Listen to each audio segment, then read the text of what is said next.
반갑습니다. 삼성전자 주주 여러분. 어제 장이 끝난 뒤에도 계좌 생각 때문에 마음 편히 쉬지 못한 분들이 많으셨을 겁니다. 오전에는 삼성전자가 24만 6천 원까지 올라오면서 이제 조금 살아나나 싶었는데요. 오후가 되자 분위기가 완전히 달라졌습니다. 22만 8천 원까지 밀렸고 결국 저가와 가까운 23만 500원에서 장을 마쳤습니다. 오전에 반등을 기대하고 들어온 분들은 몇 시간 만에 큰 하락을 그대로 맞았고요. 겁이 나서 저점에서 팔아버린 분들은 오늘 다시 반등하면 어떡하나 싶어 마음이 또 복잡하실 겁니다. 그런데요, 어제보다 더 중요한 건 오늘입니다. 어제 미처 빠져나오지 못한 매물과 가격이 내려오기를 기다렸던 저가 매수, 여기에 시장 비중을 줄이고 있는 외국인과 프로그램 자금까지 오늘 장 초반부터 다시 부딪히게 됩니다. 여기서 삼성전자와 SK하이닉스가 어제 저점을 함께 무너뜨리면 코스피는 우리가 대응할 틈도 없이 빠르게 밀릴 수 있어요. 그래서 오늘은 평소보다 훨씬 조심해서 장을 보셔야 합니다. 외국인과 프로그램 매도가 어제처럼 한 번 더 쏟아진다면 최악의 경우 서킷 브레이커가 다시 나오는 상황까지 생각해야 하거든요. 그렇다고 오늘 반드시 서킷 브레이커가 발동된다는 이야기는 아닙니다. 장 초반 공포를 이겨내고 생각보다 강한 반등이 나올 수도 있어요. 다만 반등이 나왔다고 곧바로 따라가도 되는지, 어제처럼 한 번 더 속지 않으려면 무엇을 확인해야 하는지는 알고 장을 시작해야 합니다. 오늘 영상에서는 어떤 흐름이 나오면 실제 서킷 브레이커 위험이 커지는지, 반대로 어떤 신호가 확인되면 너무 겁먹지 않아도 되는지 말씀드리겠습니다. 그리고 영상 마지막에는 오늘처럼 몇 분 사이에 분위기가 완전히 뒤집힐 수 있는 장에서 뒤늦게 끌려가지 않고 대응하실 수 있도록 따로 준비한 것도 있으니까요. 오늘 영상은 평소보다 조금 더 집중해서 끝까지 봐주시기 바랍니다. 자, 먼저 어제 장을 다시 보겠습니다. 삼성전자는 24만 1,500원에서 시작했고요. 장중에는 전일 종가와 같은 24만 6천 원까지 올라왔습니다. 오전만 보면 급락을 멈추고 다시 살아나는 것처럼 보였어요. 그런데 그 자리에서 매수세가 더 붙지 못했습니다. 오후에는 22만 8천 원까지 밀렸고 결국 23만 500원의 장을 마쳤습니다. 고점에서 저점까지 18,000원이 움직인 겁니다. 삼성전자 한 종목이 하루 안에서 이렇게 흔들렸다는 것 자체가 지금 시장이 얼마나 불안정한지를 보여줍니다. 더 불편한 건 종가의 위치였습니다. 장중 저점에서 조금 올라오기는 했지만 여전히 저가와 가까운 곳에서 마감했거든요. 오전에 주식을 사려던 돈이 오후 매물을 끝까지 받아내지 못했다는 뜻입니다. 거래대금도 약 6조 원이었습니다. 거래가 별로 없는 상태에서 우연히 밀린 게 아니라 엄청난 물량이 부딪힌 뒤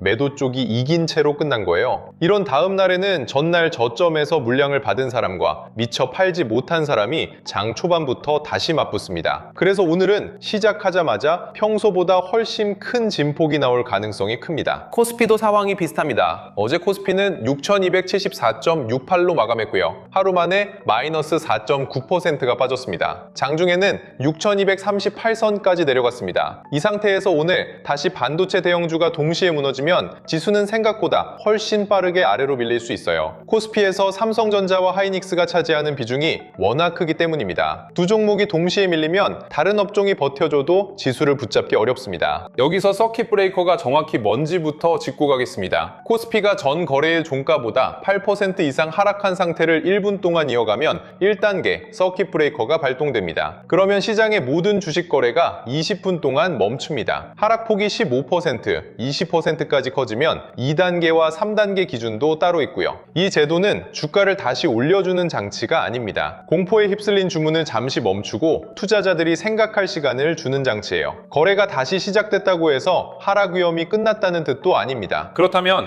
오늘 코스피가 실제로 8%까지 빠질 가능성이 높다는 말이냐? 제 기본 예상은 거기까지 아닙니다. 저는 오늘 장이 시작부터 깨끗하게 무너지기보다는 전날 급락에 따른 저가 매수와 남아있는 매도가 충돌하면서 굉장히 크게 흔들릴 가능성을 더 높게 봅니다. 장 초반 급락 뒤 빠르게 말아올릴 수도 있고요. 강하게 출발했다가 어제처럼 오후로 갈수록 다시 밀릴 수도 있습니다. 다만 외국인과 프로그램 매도가 어제 규모로 다시 이어지고 삼성전자와 하이닉스가 동시에 저점을 이탈한다면 그때부터는 서킷 브레이커를 단순한 자극적인 표현으로만 볼 수 없다는 겁니다. 어제 외국인은 코스피에서 약 3조 3천억 원을 순 매도했습니다. 개인이 그 물량을 거의 그대로 받아냈고요. 프로그램 매매에서도 약 2조 2천억 원의 순매도가 나왔습니다. 이건 삼성전자에 악재 하나가 생겨 그 종목만 팔았다는 흐름과는 다릅니다. 한국 시장 전체의 비중을 줄이려는 돈이 지수와 대형주를 묶어서 빠져나간 모습에 가깝습니다. 오늘 가장 먼저 봐야 할 것도 삼성전자 호가창 하나가 아니라 외국인의 코스피 현물과 선물 프로그램 매매입니다. 특히 장이 시작된 뒤 처음 30분을 잘 보셔야 합니다. 외국인이 현물을 팔더라도 선물에서는 매수로 받쳐주는지 아니면 현물과 선물을 함께 던지는지 보셔야 합니다. 프로그램 매도가 잠깐 강해졌다가 줄어드는지 시간이 갈수록 더 커지는지도 확인해야 하고요. 삼성전자가 잠깐 반등하더라도 하이닉스가 계속 저점을 깨고 있다면 안심하기 어렵습니다. 반도체 두 종목이 함께 안정돼야 지수도 제대로 숨을 돌립니다. 밤사이 미국장에서 우리가 확인해야 할 것도 지수의 색깔 하나가 아닙니다. 나스닥이 올랐는지 내렸는지만 보고 오늘 삼성전자의 방향을 단정하면 안 돼요. 엔비디아와 마이크론처럼 국내 반도체에 직접 영향을 주는 종목들이 같은 방향으로 움직였는지부터 봐야 합니다. 엔비디아만 개별 호재로 오르고 마이크론과 메모리 관련 종목이 약했다면 삼성전자에는 힘이 제대로 전달되지 않습니다. 미국 지수는 조금 흔들렸더라도 메모리 종목이 버티고 필라델피아 반도체 지수의 낙폭이 줄었다면 국내 반도체에는 저가 매수가 들어올 여지가 생깁니다. 미국 10년물 국채금리와 달러도 같이 보셔야 합니다. 금리가 다시 급하게 오르면 높은 평가를 받고 있는 AI와 반도체 종목에는 부담이 듭니다. 달러가 강해지면서 원달러 환율까지 튀면 외국인이 한국 주식을 더 줄일 명분이 생기고요. 금리가 안정되고 원달러 환율도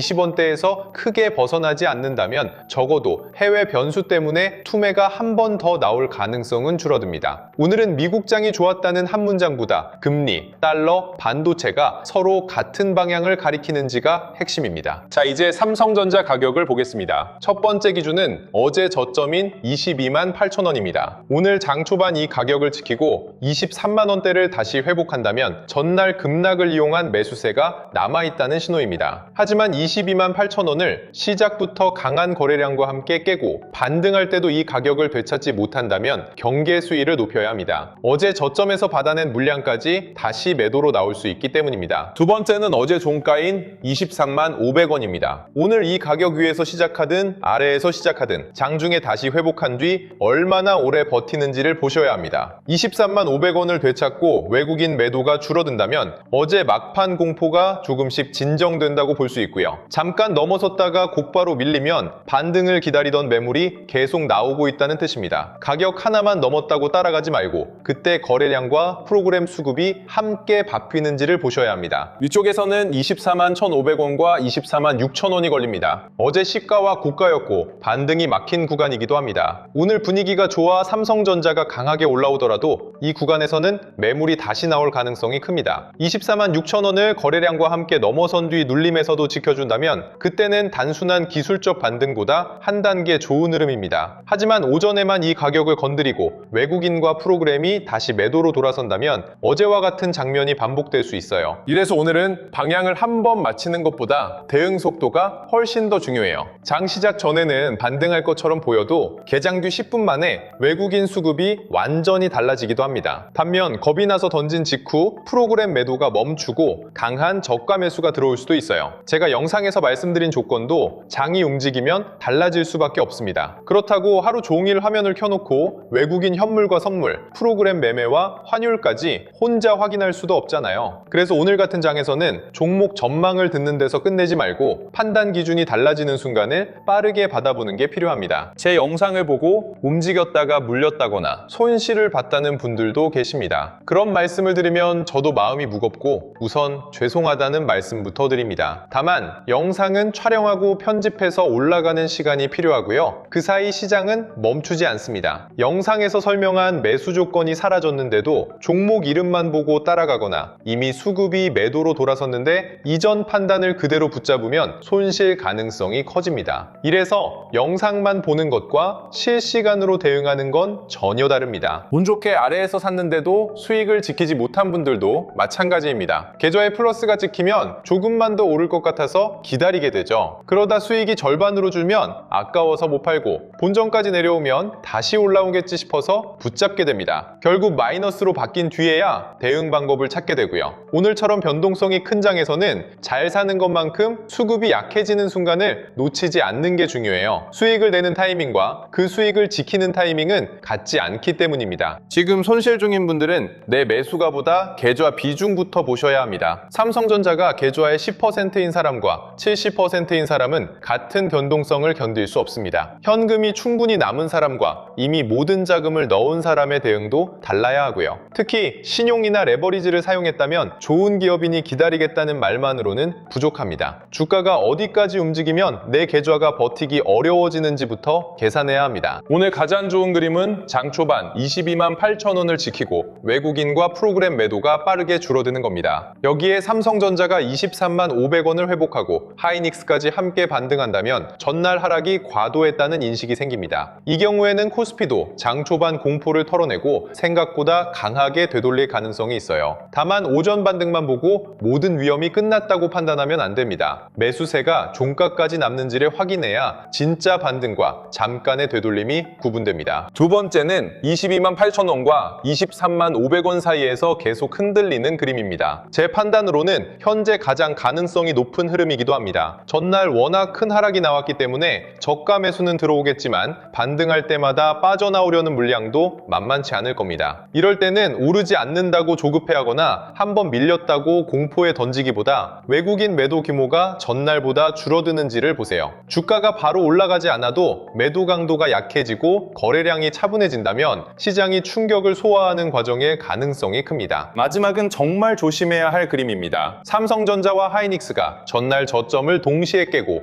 외국인이 현물과 선물을 함께 던지고 프로그램 매도까지 시간이 갈수록 커지는 경우입니다. 이때 코스피 낙폭이 빠르게 8% 쪽으로 향한다면 실제 서킷 브레이커 가능성까지 열어놓고 봐야 합니다. 거래가 멈추면 그때 생각하겠다는 대응은 늦습니다. 거래 중단 직전에는 호가가 비고 가격이 빠르게 건너뛸 수 있기 때문에 그 전에 내 비중과 현금 상태를 확인해둬야 합니다. 서킷 브레이커 발동 여부보다 그 지점으로 가는 동안 내 계좌가 감당할 수 있느냐가 더 중요한 겁니다. 자, 여기까지 들으시면 무엇을 봐야 하는지는 알겠는데 그걸 장중에 어떻게 전부 확인하느냐는 생각이 드실 겁니다. 본업이 있는 분들은 외국인 수급과 프로그램 매매를 몇 분마다 볼 수 없습니다. 어제 저점이 무너졌는지 혹은 기다리던 매수세가 들어왔는지 확인했을 때는 이미 가격이 크게 움직인 뒤일 수도 있고요. 특히 오늘처럼 서킷 브레이커 가능성까지 열어놓고 봐야 하는 장에서는 늦게 안다는 것 자체가 위험이 됩니다. 지금 손실 중인 분, 수익을 지키고 싶은 분, 추가 매수 시점을 고민하는 분이라면 방향을 찍어주는 말보다 기준이 달라지는 순간을 빠르게 확인할 방법이 필요합니다. 그래서 삼성전자 실시간 대응 알림을 이용하시면 됩니다. 가격이 조금 오르고 내릴 때마다 보내는 단순 시세 알림이 아닙니다. 외국인과 프로그램 수급이 매수에서 매도로 또는 매도에서 매수로 돌아설 때 삼성전자가 22만 8천 원과 23만 500원처럼 대응을 다시 생각해야 할 가격을 돌파하거나 이탈할 때, 그리고 미국 반도체와 환율 관련 뉴스와 공시로 기존 판단을 다시 봐야 할 때 확인할 수 있도록 구성했습니다. 처음 들어오시는 분들은 추가 하락과 횡보, 반등 상황을 나눠놓은 삼성전자 3단계 대응표부터 확인하시면 됩니다. 장 초반 급락이 나왔을 때 무엇부터 볼지, 반등이 나오면 어떤 수급까지 붙어야 기다려볼 수 있는지, 수익이 났을 때 언제부터 지킬 준비를 해야 하는지 순서대로 담아뒀고요. 삼성전자에서 나온 돈이 반도체 장비와 소부장, 후공정, 전력 인프라 같은 주변 업종으로 움직이는 흐름도 데이터 및 주도주 알림센터에서 함께 확인하실 수 있습니다. 종목 이름만 보고 따라가는 방식이 아니라 실제 돈이 들어오는지, 어떤 조건에서 관심을 높이고 어느 순간 다시 경계해야 하는지를 보는 겁니다. 신청 방법은 어렵지 않습니다. 영상 아래 더보기란이나 고정 댓글에 있는 공식 링크를 누르고 간단하게 신청하시면 됩니다. 신청만 받아놓고 자료가 올 때까지 기다리는 방식이 아니고요. 신청을 마치시면 현재 삼성전자 3단계 대응표와 데이터 알림센터 이용 방법을 그 자리에서 바로 확인하실 수 있게 해뒀습니다. 오늘 장이 시작된 뒤 다시 영상을 찾아다니지 마시고 내 계좌에 필요한 대응 순서부터 확인한 다음 기준이 달라지는 순간은 알림센터에서 빠르게 확인하고 대응하시기 바랍니다. 자, 오늘 내용을 정리해 보겠습니다. 어제 삼성전자는 24만 6천 원까지 올라왔다가 22만 8천 원까지 밀렸고 23만 500원에 장을 마쳤습니다. 외국인은 코스피에서 3조 원 넘게 팔았고 프로그램에서도 2조 원 넘는 순매도가 나왔습니다. 하이닉스까지 10% 넘게 밀리면서 반도체 두 종목이 코스피 전체를 끌어내렸고요.